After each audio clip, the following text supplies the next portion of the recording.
All right. Welcome back to What Do We Do Next? I am super excited about our guest today. I met Eva a couple months ago, and I have been constantly impressed and inspired by the work she's doing, and I know you will feel the same. Eva is a political renaissance woman. She has filled roles in field fundraising, management, operations, and communications in dozens of Democratic campaigns and political organizations across California and the South. She's overseen million-dollar races with national attention, grassroots school board races with no staff, and everything in between. Eva opened Evinco Strategies in 2016 to focus on electing candidates who will increase representation in government, specializing in first-time candidates from diverse backgrounds who face barriers in traditional campaigns, as well as issue campaigns that tackle systemic issues. Eva is passionate about social and criminal justice, local and state-level campaigns, diverse representation in politics, and training the next generation of political operatives. Prior to her work in politics, Eva worked as a journalist with a focus on government and human trafficking. little light reading there. She earned her bachelor's degree in journalism from the University of Tennessee. So without further ado, welcome to the podcast, Eva. Thank you so much for being here today. Thank you. Thank you so much for having me. I appreciate it.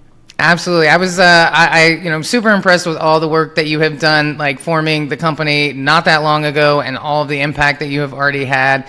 And just talking to you right away, I knew you were sharp and on top of it, and I was just really impressed. And so I thought you were a really perfect person to talk to about what's going on right now. And a lot of people are feeling really overwhelmed, right? And you've been in this game for a long time, so you were there, like, Trump 1, Trump 2, Trump. Hopefully not Trump 16. And so, you've really seen, a wide gamut, like it said in your bio. So I want to talk about, a lot of people are really upset right now and motivated and want to do something good. And I'm hearing a lot of talk about, like, I want to run for office. I want to shake things up. Yeah. So let's get right into, like, what are the realities of running for office and working in politics? And what is your advice for people who are thinking that? Yeah.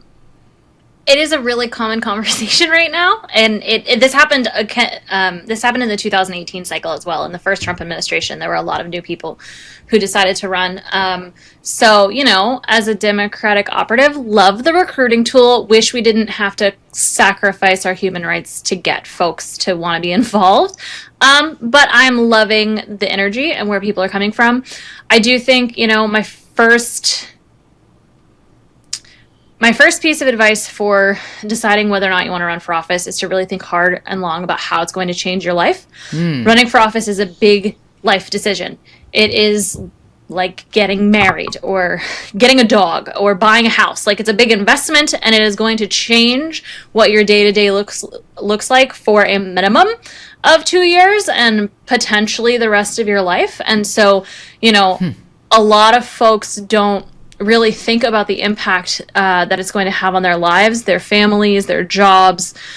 And so they get into it thinking that it's going to be some glamorous thing from the West Wing, and then they find out that it's actually really hard to juggle that with the rest of your life, and it can change who you are as a person.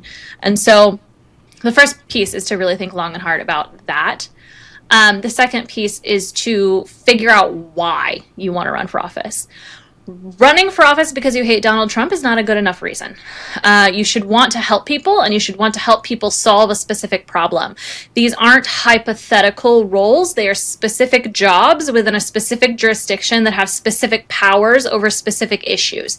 And so you need to figure out who it is you're trying to help and what issues you want to work on, and use that to narrow down the office that makes the most sense. Because if you run for the wrong office, you're going to spend somewhere between 2 and 4 years uprooting your life for a job that you hate and doesn't actually do the thing that you think that it would do. And so there's a lot of homework to be done, not just like academic civic homework as a like, what does this office do? What does this office do? A lot of internal homework as well about why you really want to be in this, what it's going to do to your life. Hire a therapist, get into it with yourself. Because it's going to be a lot.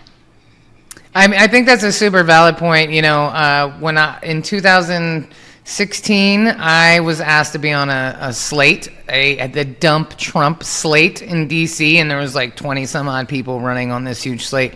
and they needed somebody last minute, and they knew I had a lot of visibility, and so I was running for the Democratic National Committee woman for the Democratic National Committee. I don't know. The same words were in it way too many times, and it was entirely way too long of a title, which made me uncomfortable. But what happened in the process is like, yeah, I don't like Trump. I wanted to get rid of him. But I very quickly realized that just because I'm well known and people would vote for me does not mean that I deserve that vote. And as soon as I got into it, I realized I am not qualified for this. And it's disrespectful to the work that people are doing to think that just because everybody knows who I am in DC doesn't mean that I should have that title. And luckily, whatever the title might be, luckily I was on like the page 2 of the voting booth. And so a lot of people didn't see my name, but I still got like 19,000 votes. And I was like, I literally told no one because I knew it wasn't right. But what I did do was then volunteer for the people that I met that I resonated with, and I helped them with their marketing because that, I'm not, anybody who knows me knows I shouldn't be a public speaker. Like my backup plan is stand-up comedy, not like public service, although that is kind of a public service, but like that's just not my role, and I'm cool with that, and I don't want to be stifled by that because like you said, it does change your life. Any semblance of privacy. Mm-hmm. That's the biggest one. No privacy. Your safety. Yep. I mean, people are Looney Toony out here, you know what I mean? Absolutely. And then you got a president who's pardoning people who plan to kidnap governors and stuff, so like, you know what I mean, like there's no safety, and so it is really, really important. So when you have somebody come to you and they're in that mindset, like how do you redirect those people? Or is there a place for those people who realize, wait a minute, maybe this isn't for me? Where should they start? Where should they do their research? Yeah. So I do not... I try not to redirect people too often, unless I'm like, you're a dickwad and you really are just a bad person and should not be doing this because you're in it for the wrong reasons. In which case, usually I am like, I think you're in it for the wrong reasons. Have a nice day. I will not help you. But most of the time, I do believe in the right of the American citizen to run for office. I don't care about qualifications as much as maybe some people do. I think you can learn a lot of that stuff on the job. I don't know, Donald Trump is the fucking president, right? He was not qualified for that. Amen. And so, yes, it matters to have some level of expertise. I do think, though, it does not have to necessarily be political expertise or policy expertise. I think there is lived expertise as well. And in a representative democracy, we need representatives who actually have lived normal-ass lives like normal-ass people and understand what normal-ass people's problems are so they can help solve them. Amen. So I do think the concept of qualifications is different. That said, not everybody should run for office. Most people should not run for office. I want to write a book called Please Don't Run for Office. It is not the solution that everybody thinks it is.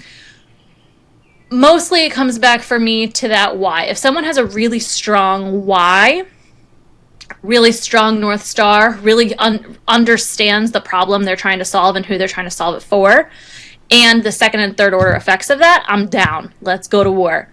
If they don't, and they're in it because it's the next logical step in their career after they got their law degree from Harvard, or they, have the American flag pin and they spew MSNBC talking points, or it's like, fame for ugly people, then I'm not down with that. Like, I'm not down with vanity projects. So I think as long as you're in it for the right reasons, qualifications can be looked at things differently. I do really dig deep, though, with my clients on the life impacts. So someone will come to me and say, I want to run for Congress. And I'll say, great. So can you quit your full-time job? Right. And then they'll say, no, of course not. I have to pay my bills. And I'll go, okay. Then maybe not Congress, because that is a full-time campaign. That campaign is a full-time job. It's more than a full-time job, actually. Wow. Maybe we need to look at city council or school board, because the smaller the office, the less intense the campaign has to be, and the easier it is to balance it with paychecks and caretaking responsibilities and, having a life. So I think, finding the right office isn't just necessarily about what problems you want to solve. It can also be about what phase of life you are in. What's your bandwidth. And what is going to be accessible to you. When it is determined, for whatever reason, that this person is a shitbag who should sit down, or is a good person but maybe doesn't have isn't in the place in their lives right now where they can run for office. I've talked to a couple people recently that have like medical issues, and I'm like, let's get that fixed first, maybe. Yeah. Or, you know, maybe they want to run, I don't know, maybe they want to build toward a run, like they want to run for office eventually, but they're not ready yet, which is a thing that happens a lot too. Then I try to redirect them into political leadership in other spaces. So there's lots of, you know, there's local Democratic parties that you can get involved in order to volunteer for candidates. There's nonprofits and C4s that do civic engagement work that may not be like directly partisan, but, you know, voter registration and things like that are really important. Getting them on like appointed boards and commissions in their city or county, where you don't have to be elected, but you start to get some understanding of the policy knowledge, the pieces of like sunshine laws and the fact that your schedule is public and things like that, because all of those are governed by, since they're government bodies, they're governed by a lot of the same rules that you'll get if you win and you're an elected official. Some folks will work on founding their own organization. Maybe their community, they need a community PAC to build some like political power in their community because their population, their neighborhood is being ignored, their issue is being ignored, or want to start a nonprofit. So there's lots of ways to lead in the political space that has nothing to do with running for office. And as a matter of fact, I have a friend who says a lot, if you can't find a way to make a difference without running for office, you shouldn't be running for office. I could dig that. I mean, there's so many, you know, elections happening in this next year, 2, 3, right? From lower circuit court judges to city council to, you know, big and small opportunities all the way around. What would you like to see? Let's shift a little bit. What would you like to see in the people that are deciding to run for office? And by the way, sidebar, you know, it really makes you wonder when you think about, like, can you quit your job to become a senator? And it's like, well, maybe there's the problem, right? Not that people should get paid to run, but like, well, who the hell cannot work and not get a paycheck to run for that job? Only some super privileged people, you know, straight up, you know, or somebody who's older, who's had time to amass the kind of wealth to be able to do something like that, or somebody that's just been bought out, right? Yes. You know, there's really no good answer in all of that, right? So I guess that's another episode of getting the money out of politics, I suppose, right? But yeah, we'll talk about that later. We'll put a bookmark in that. But it is systemically more difficult in the working class to win high-level offices. I mean, of course it is, right? The system is designed that way. So let's shift a little bit to, okay, for the people that are like, okay, this is resonating. I feel like I'm checking all the right boxes. Where should they start if they're really feeling, they're like, okay, I have a little extra money, or I'm not working, or whatever the play is. They understand what you're saying. What would be the next steps for somebody, wherever they are in the country? What should they do first if this is something they really want to consider? So I think a great place to start is to find out what offices you're actually eligible to run for. There are over 500,000 elected offices in the country. Crazy. We only pay attention to 500 of them, which is pretty insane. And your house is in probably somewhere between 4 to 9 jurisdictions, maybe more, depending on if you're in a big city, how much your state likes direct democracy, all of those things. You know, you're in a city council district, a county, you're in a state legislative district, you're in a congressional district, you're in a school board district, you're in a judicial district. Those districts may be statewide, they may be at large, but you have a whole host of elected officials. Those are the seats that you're eligible for. Start with your geography. Then do the research on what those offices do to make sure it matches the job. And then once you have determined, or at least narrowed it down, say like 3 choices, then you're going to start your fundraising infrastructure. And this, people hate this, but it's like, it's really necessary. I cannot tell you how many candidates I have seen trip over the starting line because they refuse to do the tedious prep work that goes into it. In the industry, we call it Rolodexing. And it is when you take your whole life and you put it in a spreadsheet. So everyone who you went to college with, everyone who you've ever worked with, your Christmas card list, your wedding invitation list, you know, the folks you invite to your barbecue, the members of your PTA, the folks at your church, all of them, everyone. Empty your cell phone, empty your inbox, put it in a spreadsheet. First name, last name, occupation, employer, city, state, zip code. phone numbers, email addresses. Don't skip people just because you don't have their contact information. List out your Facebook friends. You can find anybody on the internet nowadays. Like, it's super easy to be creepy. But if you don't create this list, you are starting from behind, because this list is the basis of your entire campaign infrastructure. It's the basis, primarily the basis of your fundraising infrastructure. It will be the people you call first for donations. It will be the people you email. It will also be the basis of your voter communication infrastructure. So it's the people who love you are going to volunteer first, right? Right. This is the foundational infrastructure of your campaign. And if you do not do it, you are going to start from behind, and it's going to be impossible to reach your goals. The best client like I've ever worked with from just a disciplined candidate standpoint had his Rolodex started 4 years in advance and came into the race with over 20,000 contacts. Because once you start building it out, you can then expand it. You can see where your network is. You can see, okay, I know a lot of people, but not a lot of them are in my neighborhood. I should go fix that. And then you can figure out, you can get more involved in your neighborhood. You can start collecting people. Campaigns are a human endeavor. They are people powered. At the end of the day, it is literally about who collects the most people. The person who collects the most people, gets the most votes, wins the thing. That's it. It's collecting people. So to start collecting people and put them in a spreadsheet. That is immediate, and it's tedious. I highly recommend doing it with a glass of wine and binge watching Netflix at the same time. And I would do that even if you didn't want to run for office. If you want to be heavily involved, if you want to be somebody who can raise money for folks, who can rally volunteers for folks, who can help decide who's going to be the next elected official in your area, like you're trying to be a Democratic power player or a political power player, right? You need a list. Yeah. A list is the most valuable thing that any of us bring to the political infrastructure as it stands now. That makes a lot of sense to me. I was just thinking when you were saying that I should do the same thing, because even if I'm not going to run for office, I could be very helpful for somebody who is, or whatever. I have a Rolodex. I've been keeping mine. I'm actually in the process of deduping it because over the years it's gotten a little sloppy. So I'm going through it for like the third time, because my list is the most valuable thing my clients have when they come to me. That's the thing that really sells me, is I have this person's phone number. I can call this person and help you get the endorsement. I use my list to go find clients. I can use it to throw fundraisers. So it is a big, even though I'm not running for office, it's still a big part of what I do. And so I highly recommend Rolodexing yourself.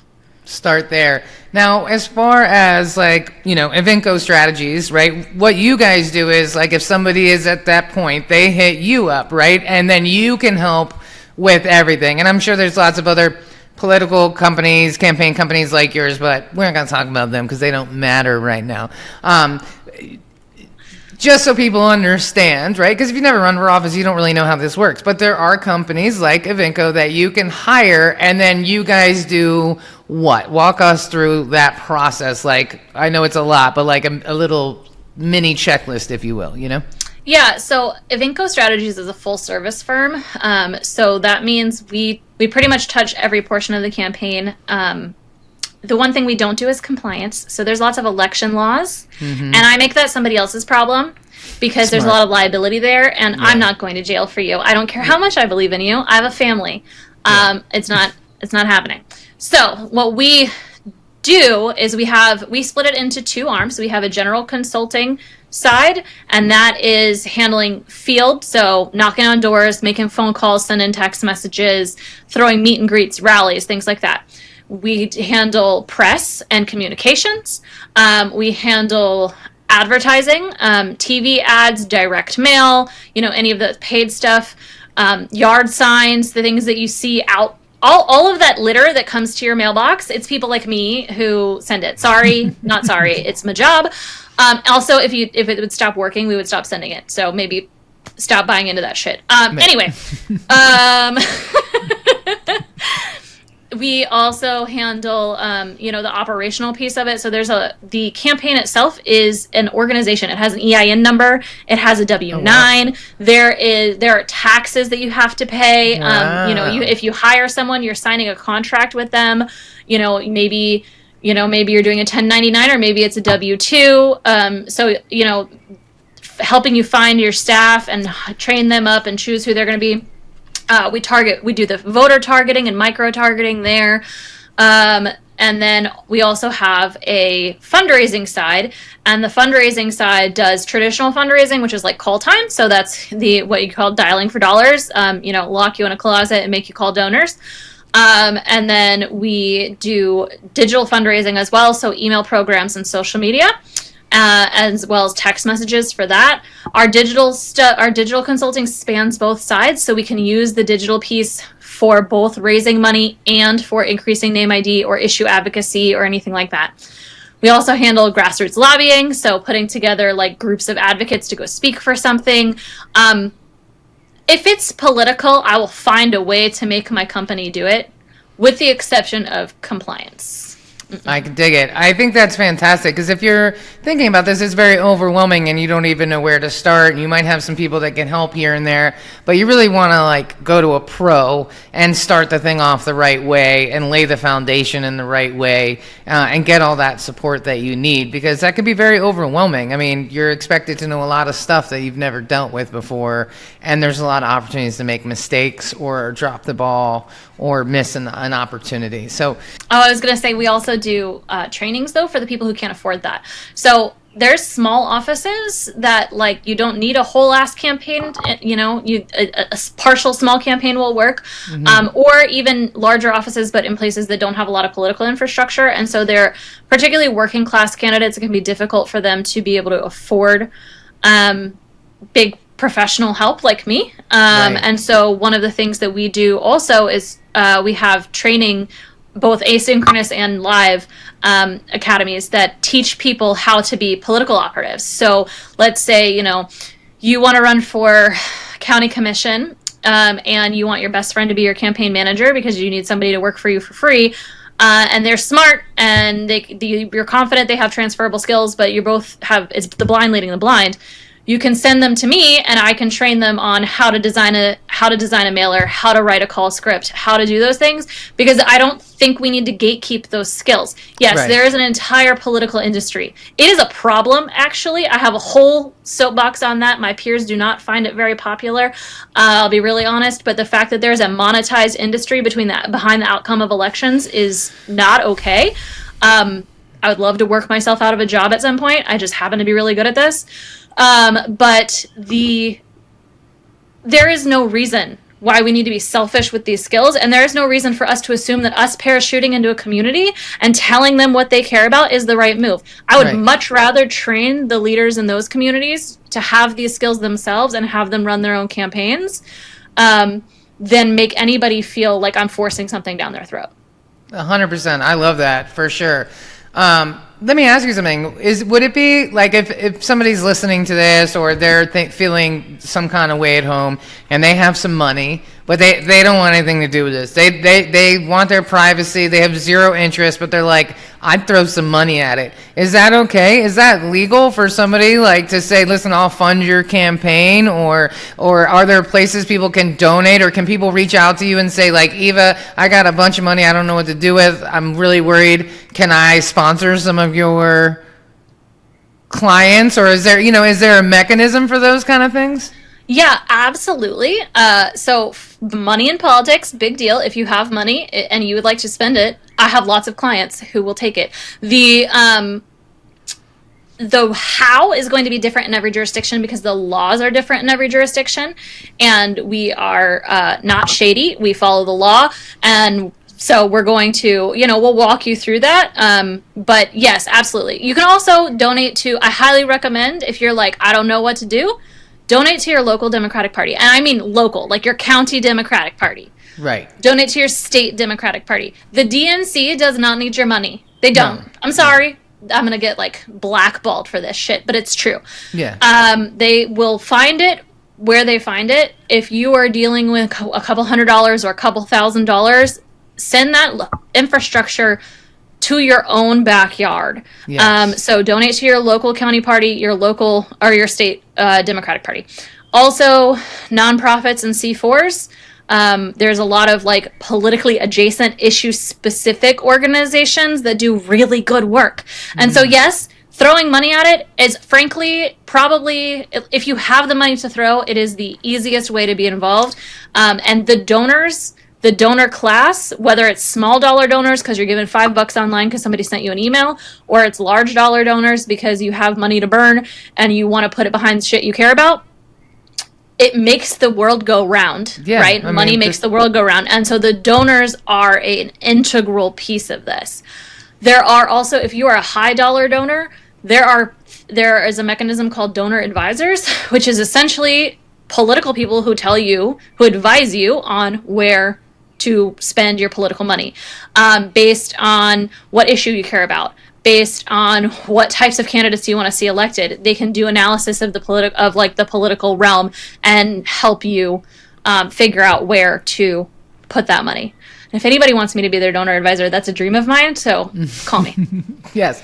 I mean, listen, throwing money at things is kind of how we got here, right? We can see that. But if that's what they're going to do, then we need to do the same thing. And there's this huge transfer of wealth with women inheriting money. And so if you've been silenced most of your life and you're heading into perimenopause and you suddenly really don't give a fuck anymore and you want to spend some of that money, look at your local elections and help right there, because that'll probably impact your day-to-day life. In fact, that's what I want to talk about, local politics and how does that impact most people's day-to-day lives, because I'm not sure people totally understand that connection. Yes. So it absolutely has the biggest impact, because, when you walk outside your front door, your streets are not paved by the federal government. Donald Trump didn't make sure that the park down the street is clean. He didn't build your house. The hospital in your community was put there with some partnership between your local government and the private company that runs the hospital, maybe some state funding. Whether or not there's a grocery store in your community is not something that the president has any control over. Is it a food desert or not? That's local. The quality of your child's education is controlled largely at a hyper local level, like school to school hyper local level. Whether or not there's enough trash cans for your neighborhood to be clean, whether or not your water stays on, right? I live in Richmond, Virginia. I don't know if people have seen in the news, but we've had twice in the last 5 months where we haven't had clean drinking water. That is a local infrastructure thing. The federal government was supposed to come in with some kind of grant and help us fund the fix, but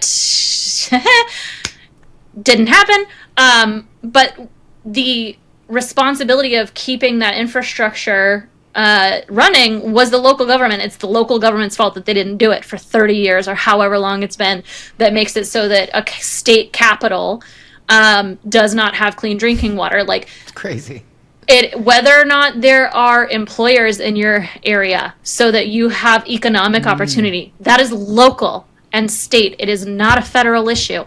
I mean, yes, there's the federal workforce. But if you don't have an economy in your area, that's a local problem with local solutions.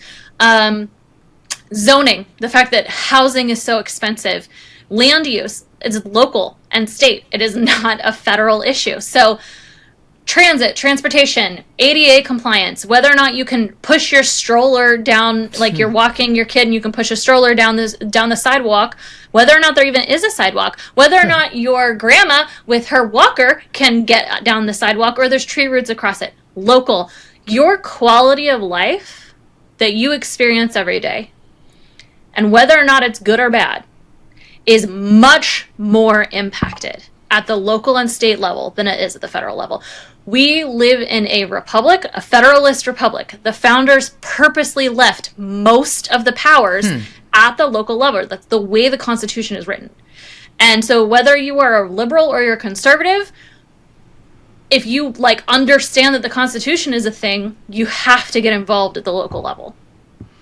I love that. And frankly, the local level is where they started beating us, and this is a 50-year plan, and they had school board slates. It's a whole thing. They took over central committees, Democratic central committees in the state of Idaho. Right. it was a local insurgency before it was a federal one.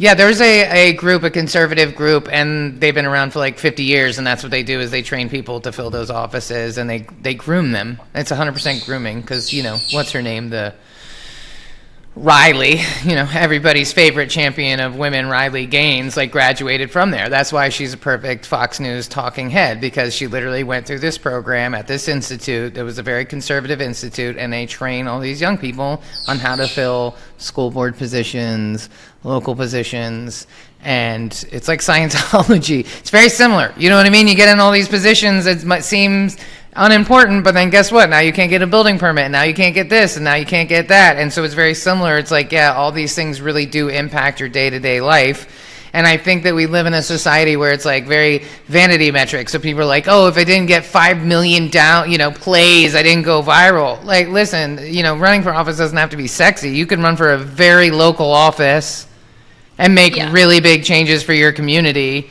And so maybe you don't need to be the senator. Maybe you don't need to be in the limelight. Maybe it's a very thankless behind the scenes job, but what you're doing is actually defending the democracy and the quality of life in your town. Yeah, no, and then honestly, even running for office at a higher level, it's not sexy. It's not a sexy process, y'all. It's not, and I think that's one of the big misconceptions people have. And is they think it's going to be like everybody loves you when you speak at rallies and everybody knows your name and they stop you at the grocery store and you're like a local hero. And yes, I've seen that. There are elements of that for sure. But it's actually an extremely disciplined and algorithmic and tedious process to run for office. And a lot of the people who stop you aren't going to like you. It's not glamorous. It's really, really hard. And I think, to illustrate the point that we're talking through right now, the 5 most powerful people in the entire state of California, okay? California, one of our largest states, has the 5th largest economy in the world. Big ass deal. Lots of people, big place. The 5 most important people are the 5 members of the Imperial Irrigation Water District. You've never heard of that. But because of the way that California works, obviously the biggest issue, across the board, when you built an entire state of people on a desert, is water. The Colorado River, the original Colorado River water rights that sustain Southern California come through Imperial County. And so it's the 5 members of this local yokel water board that most people don't know exist, that have this disproportionate impact on the quality of life for an entire state, for millions of people. It's crazy. You see local office and a lot of people dismiss it and just think it's not important, and it's a mistake. And even if you have high ambitions, even if you want to be president one day, you really think you're going to build that infrastructure overnight? You're going to wake up and be like, I got it. I figured it out. Everybody loves me. No. Run for something local first. The barrier to entry to become an elected official is lower at the local level. Once you become an elected official, the Democratic Party will protect you. The party system is built to protect incumbency. It's easier to move up and stair step than it is to jump off a cliff. Please run for local office. I think it's really important. I love it. I think it's an actionable item. I think that everybody has things in their own community that they're worried about. That's where you live. That's where you work. That's where you take your kids to school. That's where you go out and eat. That's where you have your small business. I mean, it has to start someplace. And yeah, I mean, it isn't glamorous. And even if it was, I mean, look at AOC. Look at how many people just say the worst things in the world about her. And yeah, there's a lot of people who love her too, but that all comes at a cost, right? None of it, that woman's life is not easy. No, it is and not. And you're not AOC. I'm sorry, you're not. Everybody is like, I'm the next AOC. Maybe, probably not. In 10 years, you know what probably I mean? Not. She's been putting skin in the game. She's been doing it. She's been facing all of that and putting in the work.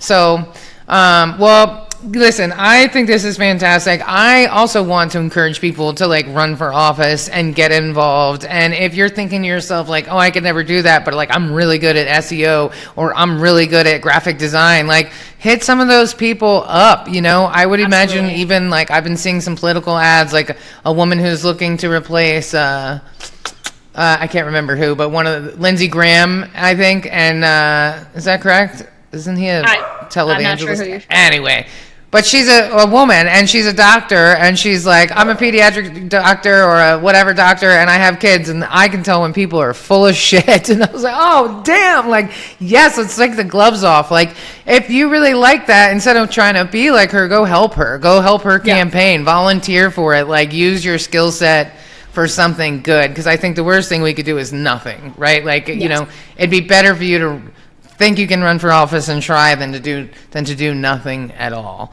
I'll also put a plug in at this place for ballot measures and propositions, direct democracy measures. So, you know, most states have some mechanism where the voters can vote directly on laws. So we see them a lot. Like, it's been really popular with like either abortion bans or abortion protections in the Constitution. But minimum wage increases, codifying marriage equality, you know, repealing right to work so that people can join unions, things like that. A lot of those laws aren't actually made by the politicians. They're made directly by the voters through direct democracy initiatives. And a little secret is there are campaigns behind those too. So there's an entire campaign infrastructure behind these direct changes. So if there is a law that you want to see change, if there's a ballot measure doing it, volunteer for that. Or, you know, maybe you're great, get paid to work for that too. I don't know. Those are always less staffed than regular campaigns because candidate campaigns are sexy. Right. But they have an immediate impact to change the law, as opposed to having one step removed where you elect somebody and then you hope that they vote the right way. You can also collect signatures. Like if you really determine something needs to change, there's a process by which in most states you can collect signatures to change the law, and then you can run the damn campaign. You can do it yourself. Like, there are so many mechanisms for people to control their own fate here. And one of the things that keeps happening is that the Supreme Court essentially keeps saying, like, okay, we're going to push it back to the states.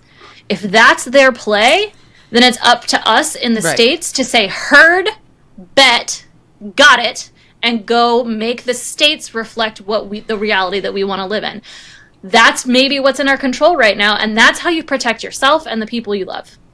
I love that. And I think that we have been taught most of our lives that like politics aren't for you, they're for somebody else, they're for this different group of people. And I think it's time to challenge that. And so I want to ask you one last thing before we wrap up. What can you win even if you lose? Yeah, I love that question. You can, I know I keep emphasizing infrastructure, but that's because there is a lot of tools that the people in power have to divide and conquer the electorate. And under-resourced communities, whether that comes from under-resourced because you're really rural and you don't have a lot of investment, or under-resourced because it's some demographic that society has decided is not worth investing in, don't have a lot of the same tools available, and they have to be built. And so when you run for office or help a campaign or create your Rolodex or collect signatures for a ballot measure or whatever it is you're doing, you are building infrastructure for the issues in communities you care about that can then be, if it's handled properly, turned into future infrastructure that creates future political wins. So I've seen, I'm not going to name any names, but like in the beginning of my career, about 2 years in, I ran a losing race. And it was like, we got our asses kicked, okay, just destroyed.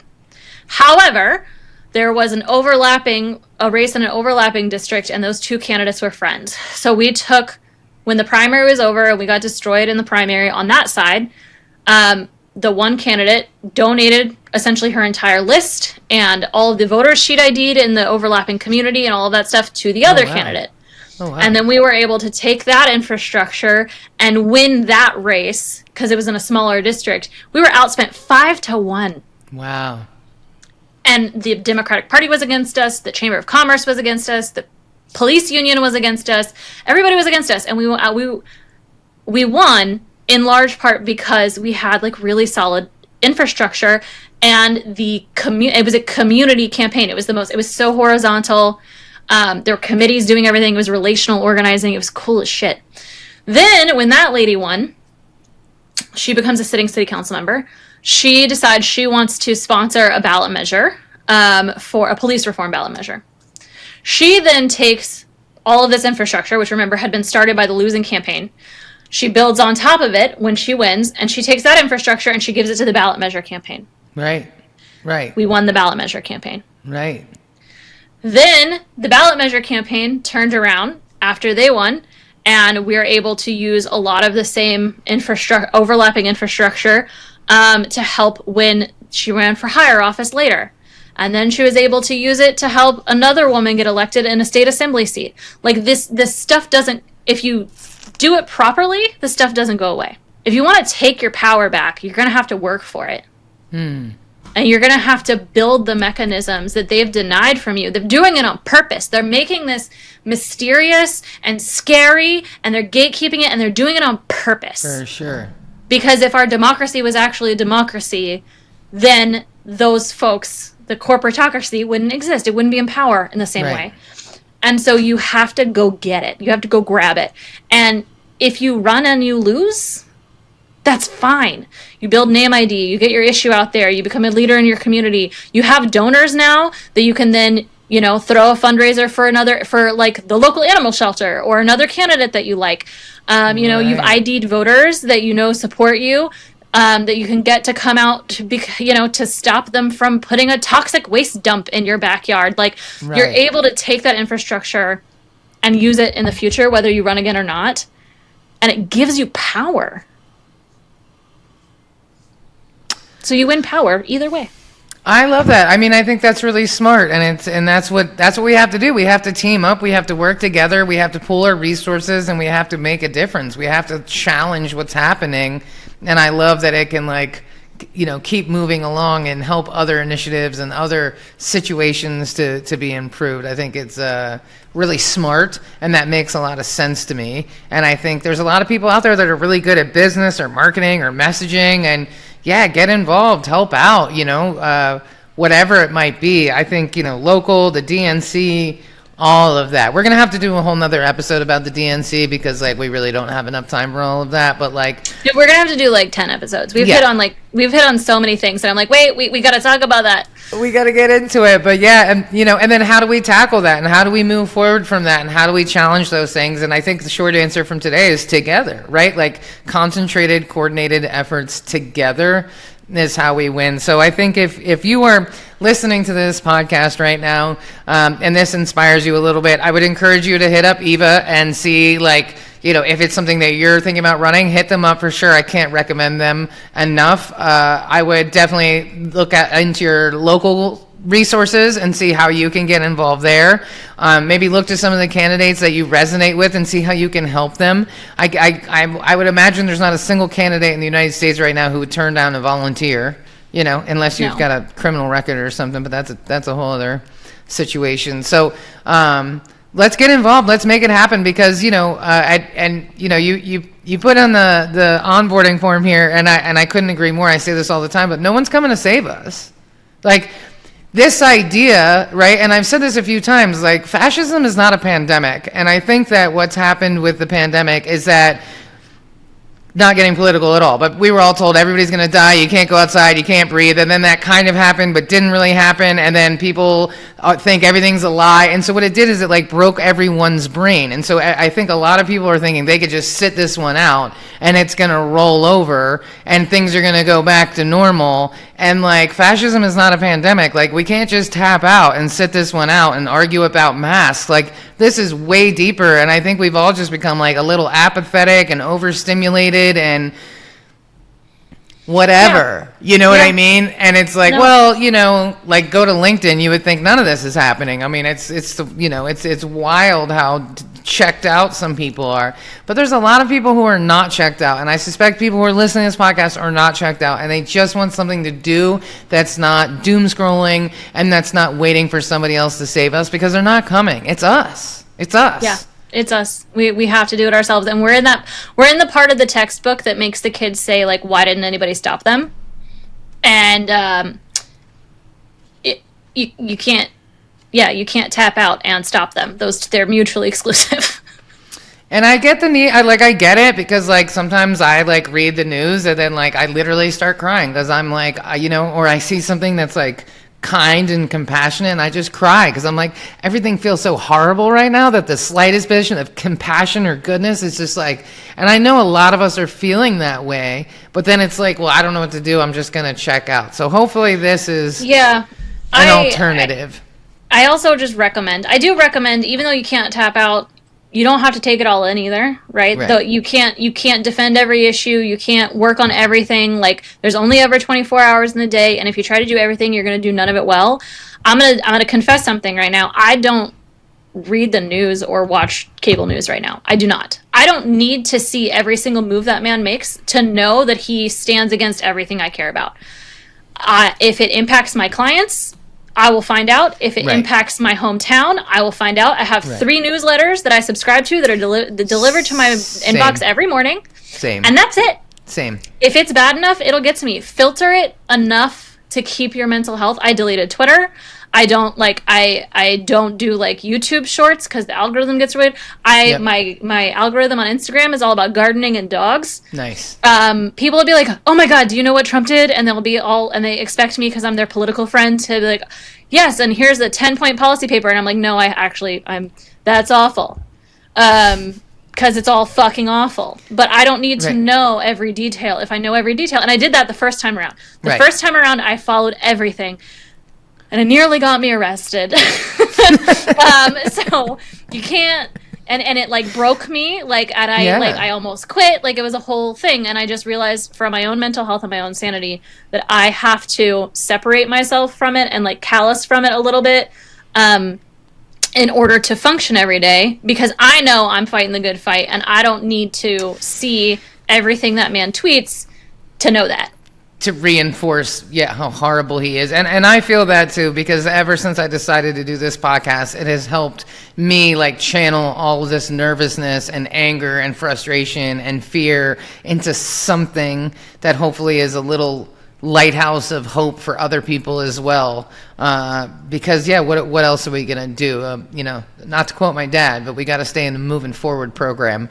And he's right. Whatever that might look like for each individual, but hopefully this is a start. So on that note, please, we're going to put all of Eva's information in the show notes below, so you can hit her up and do a consultation call with her, or whatever, if you have some ideas or things you want to volunteer, or a whole big bag of money that you just can't wait to help save our democracy, you go ahead and send it on over to Eva's clients, and we'll make sure to give you a special shout out. But all jokes aside, you know, do what you can, whatever that might be. If you're thinking about running for office, man, I support that. Cheers to you. Do it. Hit up the right people. Get the support you need. And remember, you know, nobody's coming to save you, and it's going to take all of us, like bit by bit, brick by brick. So thank you for tuning in. If you are here because of Substack, please consider following, subscribing, becoming a member. All of that money goes towards paid advertising. Our downloads are kind of going crazy, so I'm hoping this is going to get in front of as many people as possible. So thank you for your time. Please consider sharing this within your network. And until next time, thank you. Keep up the good fight, and I'll see you on the next edition of What Do We Do Next? Thanks, Molly. Thank you.